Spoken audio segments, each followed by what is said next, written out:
I need not pause to say how very delighted I am to be here this morning, to have the opportunity of standing in this very great and significant pulpit.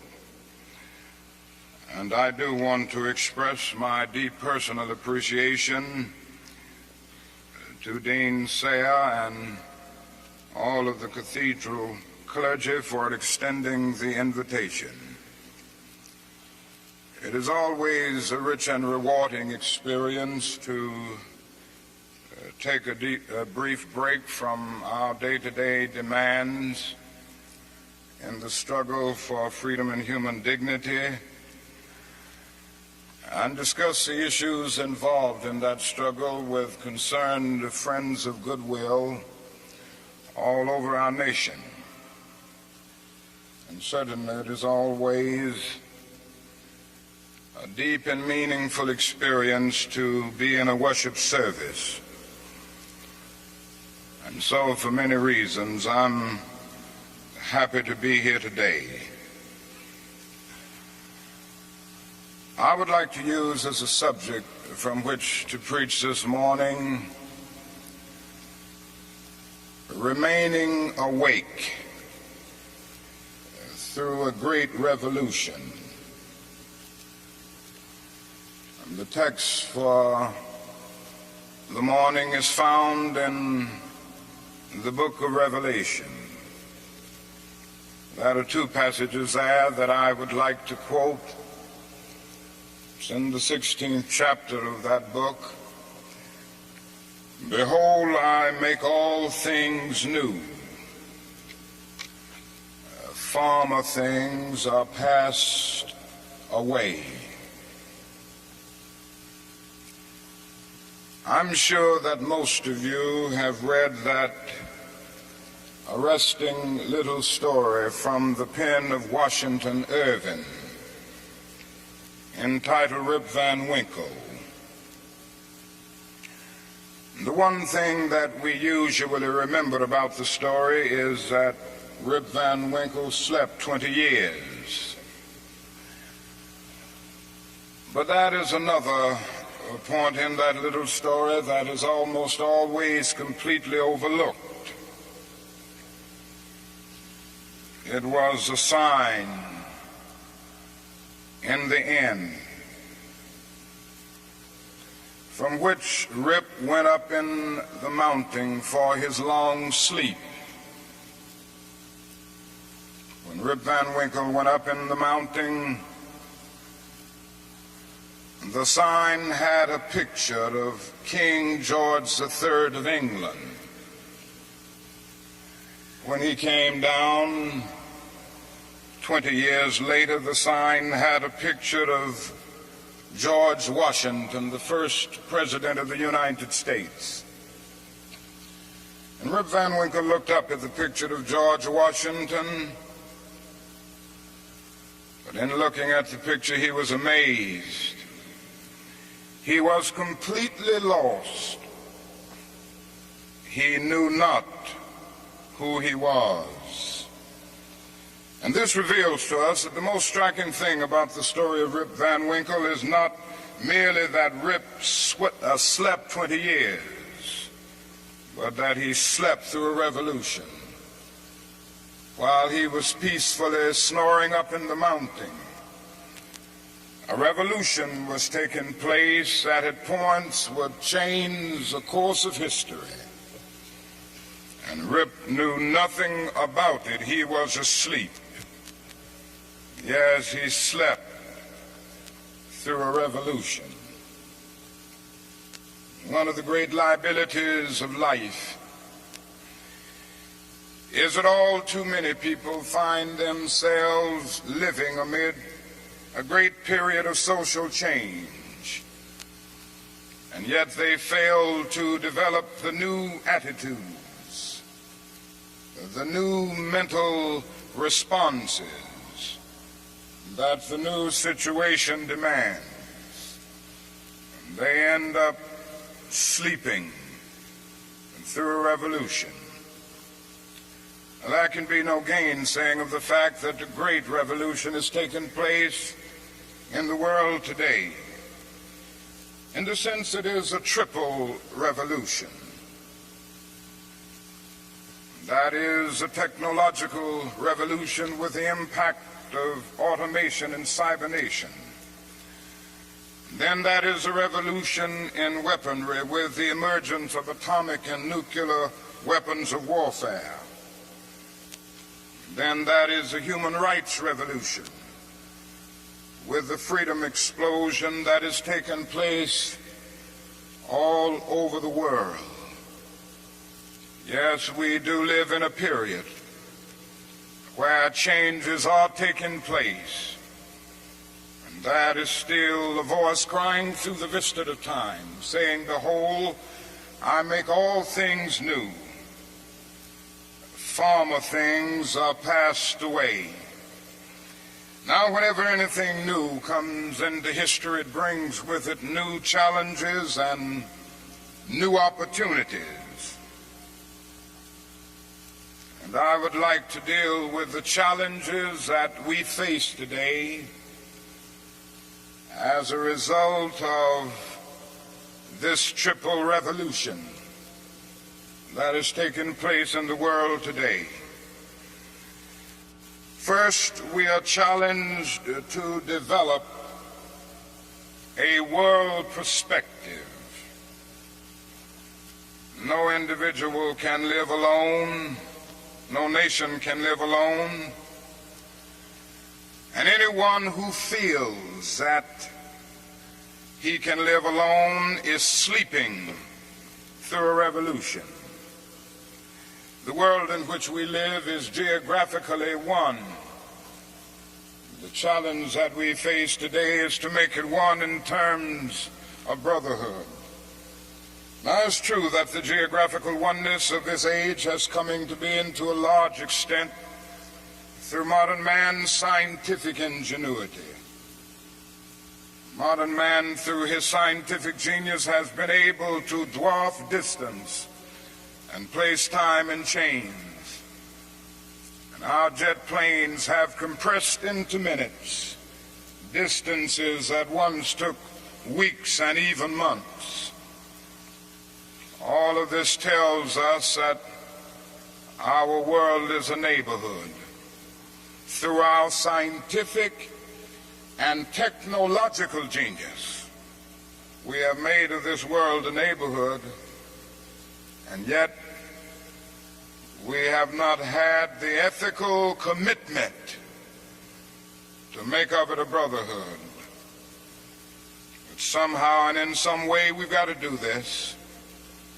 We must all learn to live together as brothers, or we will all perish together as fools.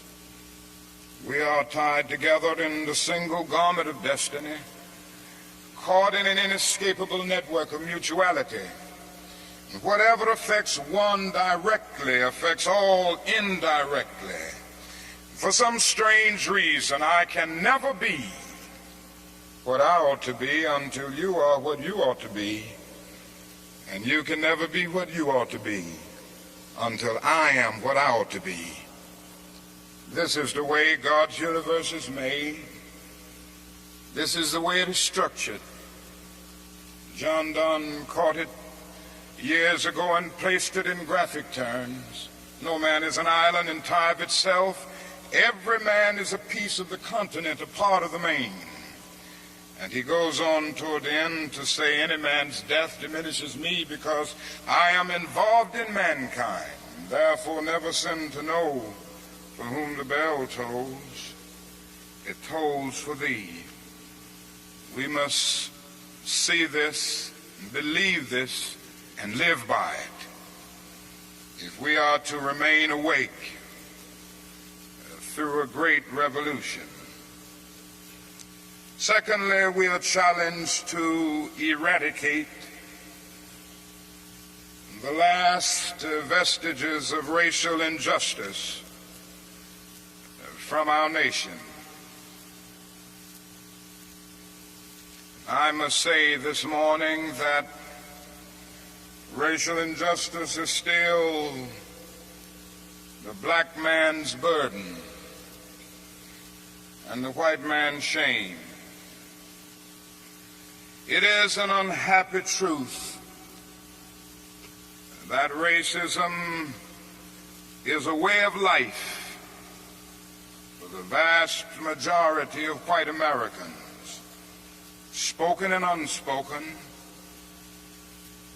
acknowledged and denied, subtle and sometimes not so subtle. The disease of racism permeates and poisons a whole body politic.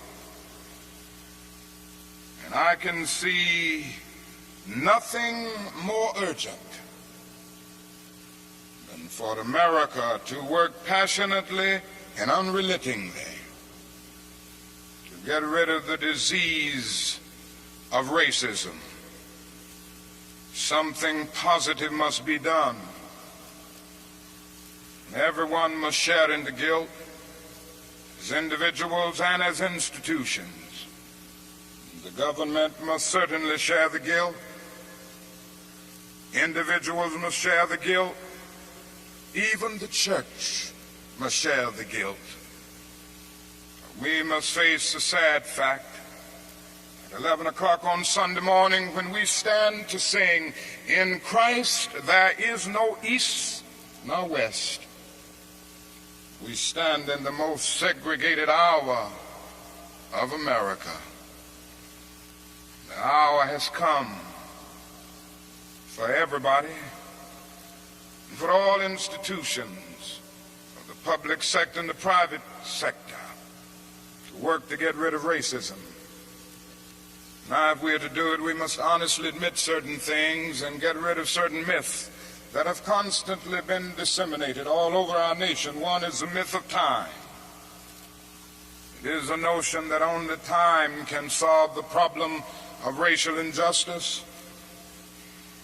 And there are those who often sincerely say to the Negro and his allies in the white community, "Why don't you slow up? Stop pushing things so fast. Only time can solve the problem. And if you will just be nice and patient and continue to pray, in 100 or 200 years, the problem will work itself out."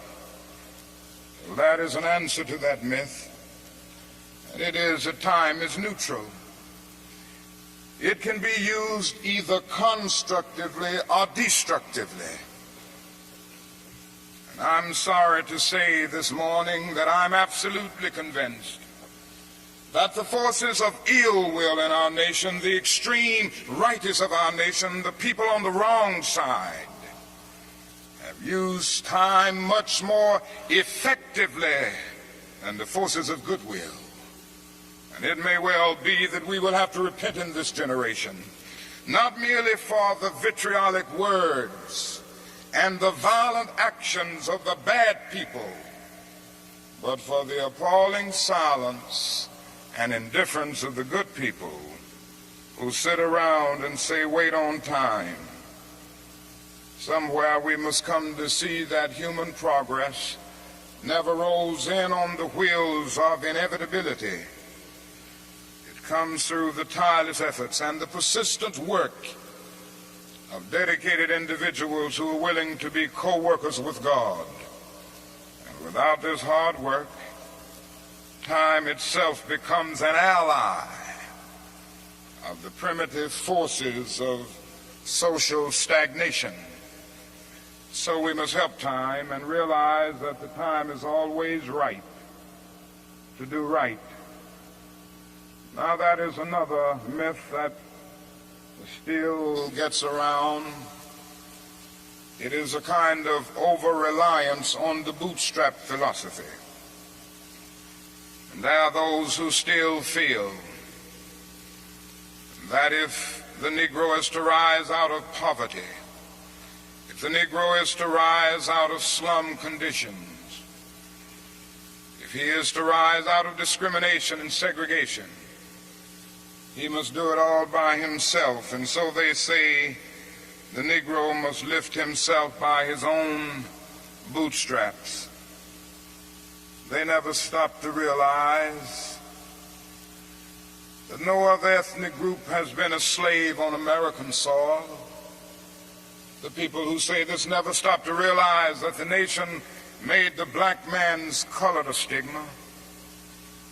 But beyond this, they never stop to realize the debt that they owe a people who were kept in slavery 244 years.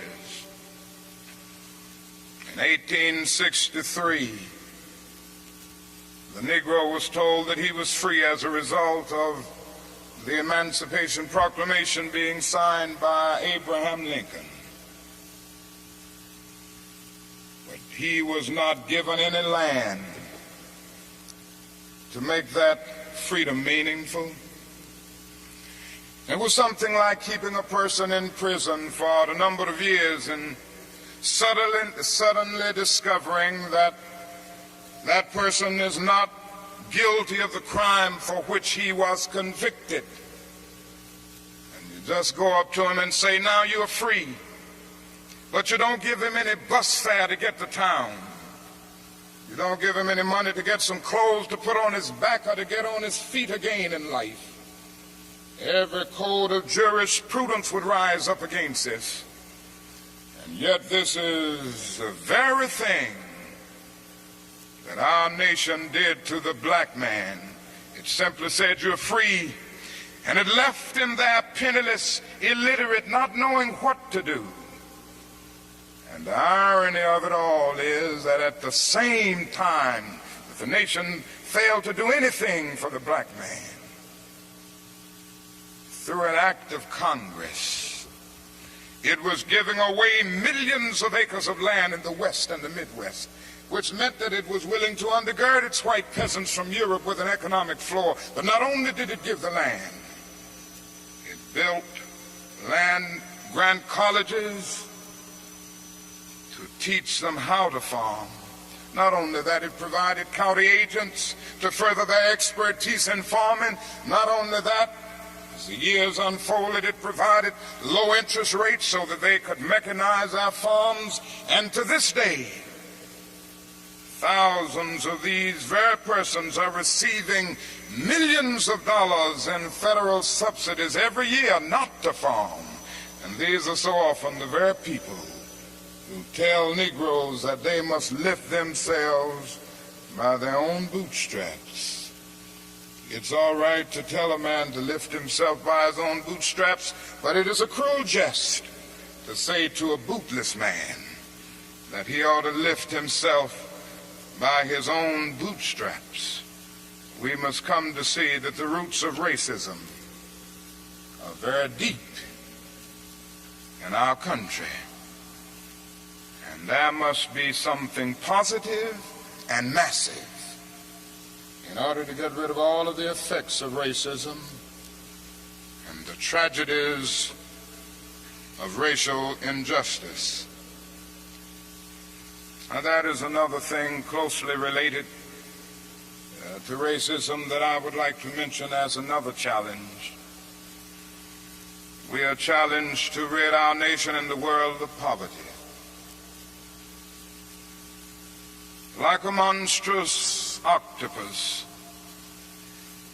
poverty spreads its nagging, prehensile tentacles into hamlets and villages all over our world.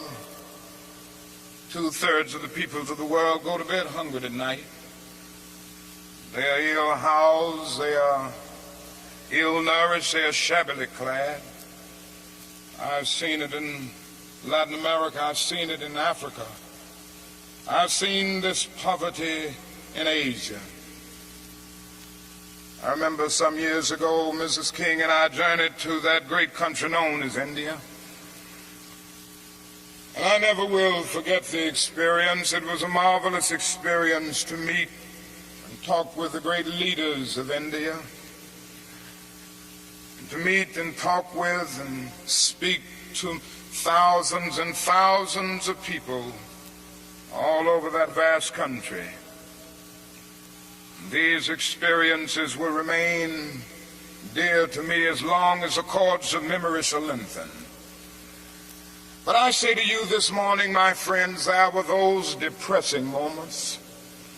How can one avoid being depressed when he sees with his own eyes evidences of millions of people going to bed hungry tonight? How can one avoid being depressed when he sees with his own eyes God's children sleeping on the sidewalks at night? In Bombay, more than 1 million people sleep on the sidewalks every night. In Calcutta, more than 600,000 sleep on the sidewalks every night. They have no beds to sleep in. They have no houses to go in. How can one avoid being depressed when he discovers that out of India's population of more than 500 million people, some 480 million make an annual income of less than $90 a year, and most of them have never seen a doctor or dentist. As I noticed these things, something within me cried out, can we in America stand idly by and not be concerned? And an answer came, oh no, because the destiny of the United States is tied up with the destiny of India and every other nation. And I started thinking of the fact that we spend in America millions of dollars a day to store surplus food. And I said to myself, I know where we can store that food free of charge, in the wrinkled stomachs of the millions of God's children all over the world who go to bed hungry at night. And maybe we've spent far too much of our national budget establishing military bases around the world rather than bases of genuine concern and understanding. But not only do we see poverty abroad, I would remind you that in our own nation there are about 40 million people who are poverty-stricken. I have seen them here and there. I've seen them in the ghettos of the North. I've seen them in the rural areas of the South. I've seen them in Appalachia. I've just been in the process of touring many areas of our country. And I must confess that in some situations I have literally found myself crying. I was in Marks, Mississippi the other day, which is in Quitman County, the poorest county in the United States. I tell you, I saw hundreds of little black boys and black girls walking the streets with no shoes to wear. I saw their mothers and their fathers trying to carry on a little Head Start program, but they had no money. The federal government hadn't funded them. They were trying to carry on, and they raised a little money here and there, trying to get a little food to feed the children, trying to teach them a little something. And I saw mothers and fathers who said to me, not only were they unemployed, but they didn't get any kind of income, no old age pension, no welfare check or anything. I said, how do you live? They say, well, we go around to the neighbors and ask them for a little something. When the berry season comes, we pick berries. When the rabbit season comes, we hunt and catch a few rabbits. And that's about it. And I was in Newark and Harlem just this week. And I walked in to the homes of welfare mothers. I saw them in conditions, no, not with wall-to-wall carpet, but wall-to-wall rats and roaches. I stood in an apartment, and this welfare mother said to me, the landlord will not repair this place. I've been here 2 years. He had made single repair. She pointed out her little boy who was a victim of lead poisoning. She pointed out the walls with all of the ceiling falling through. She showed me the holes where the rats came in. And she said, night after night, we have to stay awake, keep the rats and the roaches from getting to the children. I said, how much do you pay for this apartment? She said, $125. And I looked and I thought and said to myself, it isn't worth $60. Poor people are forced to pay more for less, living in conditions day in and day out where their whole area is constantly drained without being replenished. It becomes a kind of domestic colony. And the tragedy is so often these 40 million people are invisible because America is so affluent, so rich, because our expressways carry us away from the ghetto. We don't see the poor. Jesus told a parable one day, and he reminded us that a man went to hell because he didn't see the poor. His name was Dives. He was a rich man.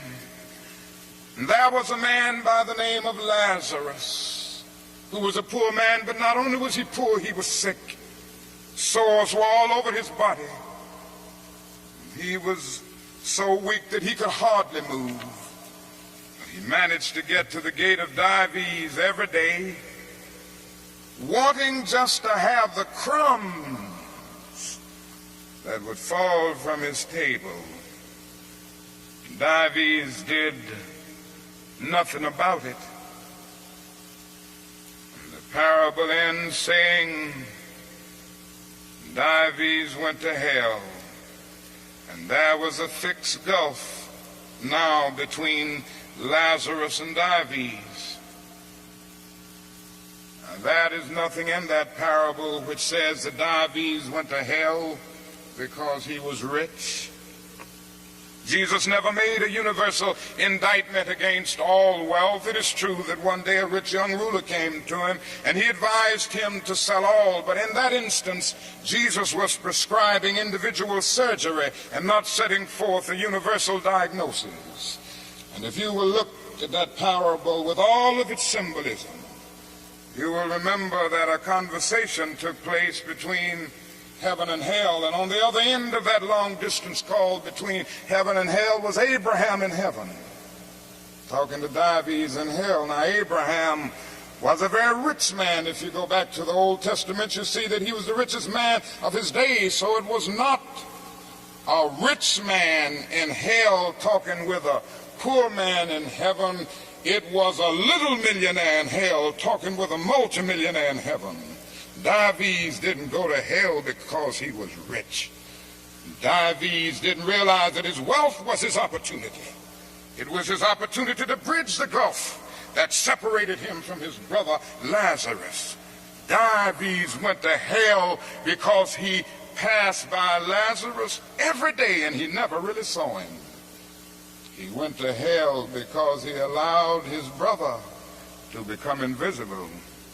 Dives went to hell because he maximized the minimum and minimized the maximum. Indeed, Dives went to hell because he sought to be a conscientious objector in the war against poverty. And this can happen to America, the richest nation in the world. There's nothing wrong with that. This is America's opportunity help bridge the gulf between the haves and the have-nots. And the question is whether America will do it. There's nothing new about poverty. What is new is that we now have the techniques and the resources to get rid of poverty. But the real question is whether we have the will. In a few weeks, some of us are coming to Washington to see if the will is still alive, or if it is alive in this nation. We're coming to Washington in a poor people's campaign. Yes, we're going to bring the tired, the poor, the huddled masses. We're going to bring those who have known long years of hurt and neglect. We're going to bring those who've come to feel that life is a long and desolate corridor with no exit sign. We're going to bring children and adults and old people, people who've never seen a doctor or a dentist in their lives. We're not coming to engage in any histrionic gesture. We're not coming to tear up Washington. We're coming to demand that the government will address itself to the problem of poverty.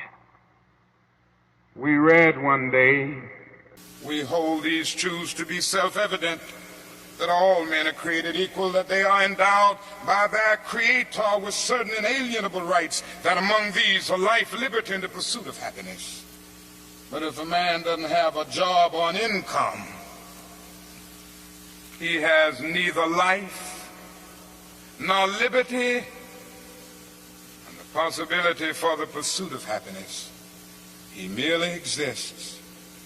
We're coming to ask America to be true to the huge promissory note that it signed years ago. We're coming to engage in dramatic, non-violent action to call attention to the gulf between promise and fulfillment, to make the invisible visible. Why do we do it this way? We do it this way because it is our experience that the nation doesn't move around questions of genuine equality for the poor and for black people until it is confronted massively, dramatically, in terms of direct action.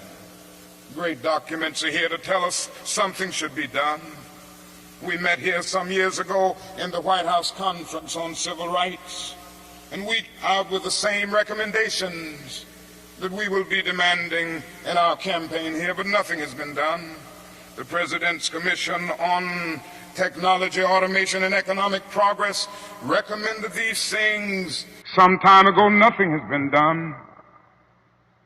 Even the urban coalition made up of mayors of most of the cities of our country and the leading businessmen have said that these things should be done. Nothing has been done. The Kerner Commission came out with its report just a few days ago and then made specific recommendations. Nothing has been done. And I submit that nothing will be done until people of goodwill put their bodies and their souls in motion. And it will be the kind of soul force brought into being as a result of this confrontation that I believe will make the difference. Yes, it will be a poor people's campaign. This is a question facing America. Ultimately, a great nation is a compassionate nation. America has not met its obligations and its responsibilities to the poor. One day, we will have to stand before the God of history, and we will talk in terms of things we've done. Yes, we will be able to say, we build gargantuan bridges to span the seas. We build gigantic buildings to kiss the skies. Yes, we made our submarines to penetrate oceanic depths. We brought into being many other things with our scientific and technological power. It seems that I can hear the God of history saying, that was not enough, but I was hungry, and ye fed me not. I was naked and ye clothed me not. I was devoid of a decent sanitary house to live in, and ye provided no shelter for me. And consequently you cannot enter the kingdom of greatness. If ye do it unto the least of these, my brethren, ye do it unto me. That's the question facing America today. And I want to say one other challenge that we face is simply that we must find an alternative to war and bloodshed.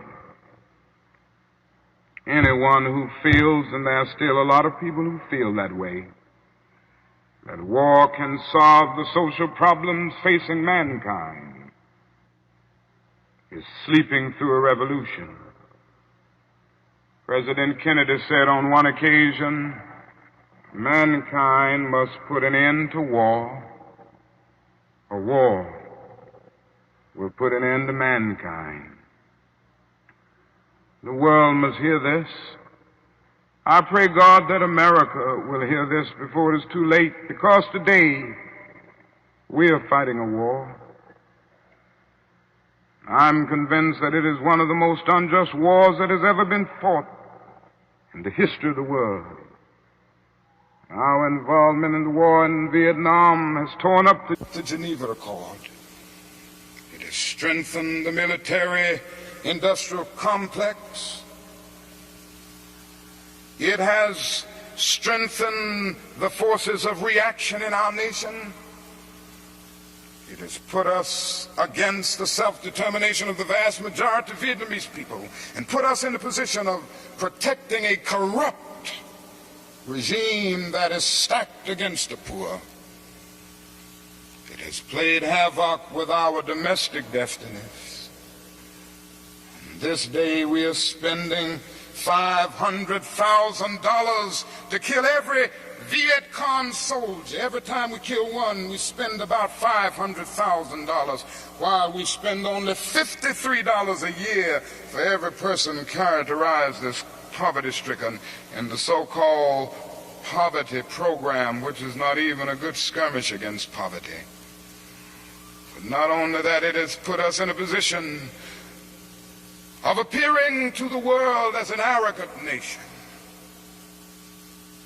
Here we are 10,000 miles away from home, fighting for the so-called freedom of the Vietnamese people when we've not even put our own house in order. And we force young black men and young white men to fight and kill in brutal solidarity. And yet when they come back home, they can't hardly live on the same block together. Judgment of God is upon us today. And we could go right down the line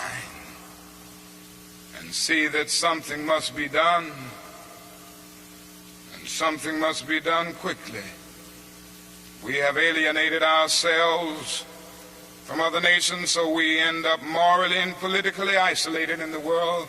There's not a single major ally of the United States of America that would dare send a troop to Vietnam, and so the only friends that we have now are a few quiet nations like Taiwan, Thailand, South Korea, and a few others. This is where we are. Mankind must put an end to war, or war will put an end to mankind. And the best way to start is to put an end to the war in Vietnam, because if it continues, we will inevitably come to the point of confronting China, which could lead the whole world to nuclear annihilation. It is no longer the choice, my friends, between violence and nonviolence. It is either nonviolence or non-existence, and the alternative to disarmament, the alternative to a greater suspension of nuclear tests, the alternative to strengthening the United Nations and thereby disarming the whole world, may well be a civilization plunged into the abyss of annihilation, and our earthly habitat will be transformed into an inferno that even the mind of Dante could not imagine This is why I felt the need of raising my voice against that war and working wherever I can to rouse the conscience of our nation on it.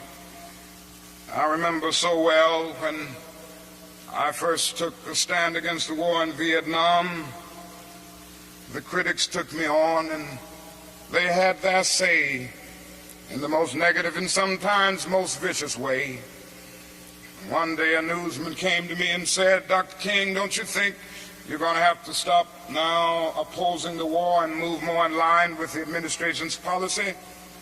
Because I understand it has hurt the budget of your organization, and people who once respect you have lost respect.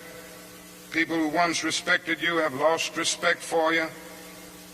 Don't you feel that you've really got to change your position?" I looked at him and I had to say, "Sir, I'm sorry, you don't know me. I'm not a consensus leader. I do not determine what is right and wrong by looking at the budget of the Southern Christian Leadership Conference or by taking a sort of Gallup poll of the majority opinion. Ultimately, a genuine leader is not a searcher for consensus, but a mold of consensus. On some positions, cowardice asks the question, is expedient? And then expediency comes along and asks the question, is it politic? Vanity asks the question, is it popular? And conscience asks the question, is it right? And there comes a time when one must take a position that is neither safe, nor politic, nor popular. But he must do it because conscience tells him it is right. And I believe today that that is a need for all people of goodwill to come with a massive act of conscience and say, in the words of the old Negro spiritual, we ain't gonna study war no more. This is the challenge facing modern man. Let me close by saying that we have difficult days ahead in the struggle for justice and peace. But I will not yield to a politic of despair. I'm going to maintain hope. As we come to Washington in this campaign, the cards are stacked against us. This time we will really confront a Goliath. And God grant that we will be that David of truth set out against the Goliath of injustice, the Goliath of neglect, the Goliath of refusing to deal with the problems, and go on with a determination to make America the truly great America that it is called to be. I say to you that our goal is freedom, and I believe we're going to get there, because however much she strays away from it, the goal of America is freedom. Abused and scorned though we may be as a people, our destiny is tied up in the destiny of America. Before the Pilgrim Fathers landed at Plymouth, we were here. For Jefferson etched across the pages of history the majestic words of the Declaration of Independence, we were here. Before the beautiful words of the Star-Spangled Banner were written, we were here. And for more than 2 centuries, our forebears labored here without wages. They made cotton king, and they built the homes of their masters in the midst of the most humiliating and oppressive conditions. And yet out of a bottomless vitality, they continue to grow and develop. If the inexpressible cruelties of slavery couldn't stop us, the opposition that we now face will surely fail. We're going to win our freedom because both the sacred heritage of our nation and the eternal will of the Almighty God are embodied in our echoing demands. And so however dark it is, however deep the angry feelings are and the violent explosions are, I can still sing, we shall overcome. We shall overcome because the arc of the moral universe is long, but it bends toward justice. We shall overcome because Carlyle is right. No lie can live forever. We shall overcome because William Cullen Bryant is right. Truth-crushed earth will rise again. We shall overcome because James Russell Lowell is right, as we were singing earlier today. Truth forever on the scaffold, wrong forever on the throne, yet that scaffold sways the future, and behind the dim unknown standeth God within the shadow, keeping watch above his own. With this faith, we will be able to hew out of the mounting of despair a stone of hope. With this faith, we will be able to transform the jangling discords of our nation into a beautiful symphony of brotherhood. Thank God for John, who centuries ago out on a lonely, obscure island called Patmos caught vision of the New Jerusalem descending out of heaven from God, and who heard a voice saying, "Behold, I make all things new. Former things are passed away." God grant that we will be participants in this newness and this magnificent development. If we will but do it, we will bring about a new day of justice and brotherhood and peace. And that day the morning stars will sing together, and the sons of God will shout for joy. God bless you.